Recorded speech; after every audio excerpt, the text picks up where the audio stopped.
BattleCON is a dueling fighting card game in development from Level 99 Games, an independent studio known for publishing card games, board games, and even some iPhone apps. Right now the game is still in a prototype stage, but Brad Talton, the designer of the game, was kind enough to send me a preview copy of the full game. So thank you, Mr. Talton.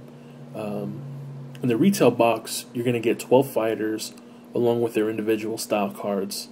You're going to get 5 sets of base cards, a movement board, and tokens for some of the fighters, and even little wooden pieces that represent the fighters on the game board. BattleCON basically plays like a fighting game. You move around the board trying to hit your opponent and dodge their attacks using various card combinations.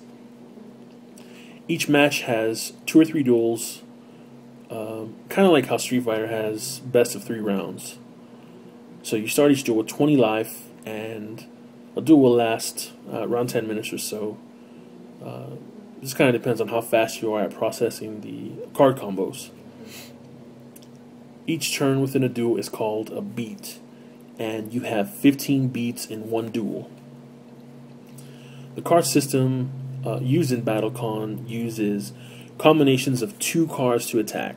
So you take a style card and a base card and form what's called an attack pair. Base cards have 4 parts to them: range, power, priority, and some text effects. Style cards have a range modifier, power modifier, priority modifier, as well as some additional effects. So a style card can add and sometimes even subtract from any of the base card stats. Base cards are the same sets of 6 cards that all players use. They just have different colors. Each fighter does have 1 unique base, and that would give you a total of 7 base cards per game, when you're playing. The style cards, on the other hand, are all unique to each fighter, and they really showcase their vastly different playstyles. So some are good at the close range melee, while others work better from a distance. Some fighters even have tokens you can use in what's called the anti-phase of a beat. And sometimes those tokens are just used as markers for a special ability. So they can modify your attack, power, priority, or they can be used as traps and sometimes shields. It depends on the fighter. So you start out by choosing a fighter, and you take the style cards for that fighter. You take a set of base cards and any tokens the fighter may use. You then choose 2 attack pairs and discard them face up in 2 discard piles. The reason you place your discard piles like this is so your opponent can clearly see your discarded attack pairs, and any attack pair you discard after that replaces the last discard pile, and then you pick up the first one that you put in there and add it to your hand. So an easy way to think about it is each attack pair has a 2-move cooldown before you can use it again. So after you have started your 2 discard piles, you choose another attack pair and lay both of those cards out in front of you face down. And once both players have chosen an attack pair, if your fighter has any, you may choose to ante a token if you want to. You and your opponent then reveal attack pairs simultaneously and figure out who has the highest priority. That player is now the active player and can strike first. Before you calculate any damage, though, you need to see if any of your cards has any mandatory effects which are listed in the card text. Some of them will say something takes place on reveal, and you'll need to make sure that text is follows before anybody acts.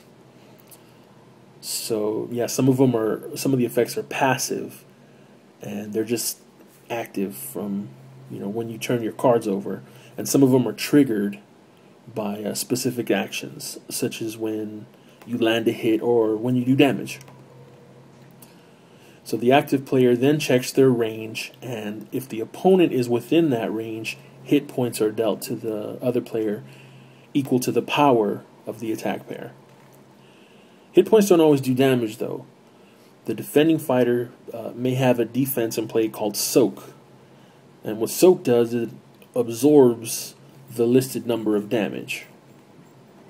But if you actually land a hit on your opponent, they are stunned, unless they play an attack pair that gives them an ability called Stun Guard. The catch is you have to have a Stun Guard number equal to or greater than the hit points assigned to your fighter.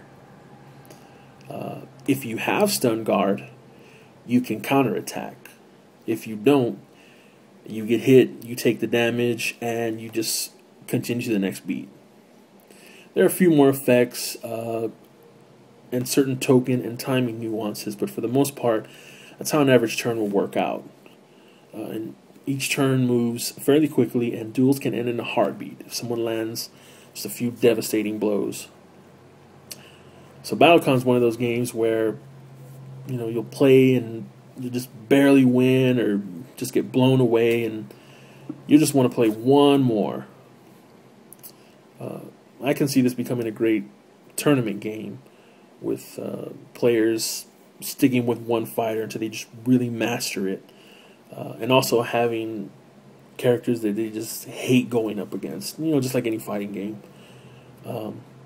The base and the style cards total to maybe just over a dozen cards that you're going to have in your hand, which may not sound like a lot initially, but the card mechanics at play, where you're mixing and matching cards, it really does lead to dozens of different attacks.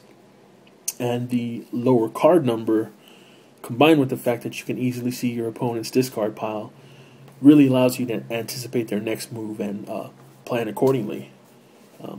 I think BattleCon will appeal to those who enjoy really good mind games and as well as tactical maneuvering. So my friends and I really enjoyed playing, and I'm anxiously anticipating getting the final retail copy. So the final game is going to have special rules such as like multiplayer modes, tag teams, and even something called a boss mode, which sounds really cool. If you're interested in trying the game yourself, there's a print and play demo version you can get right now from their website, which is www.battleconnection.com. And if you'd like to secure a retail copy for yourself, just go to their Kickstarter project page and pledge to donate money to help the game actually get published. So if you don't know about Kickstarter, it's a great site that lets independent artists collect resources to fund their projects. And you can find the link on Board Game Geek on their profile there. So thanks for watching, and I hope to see you back for my next overview.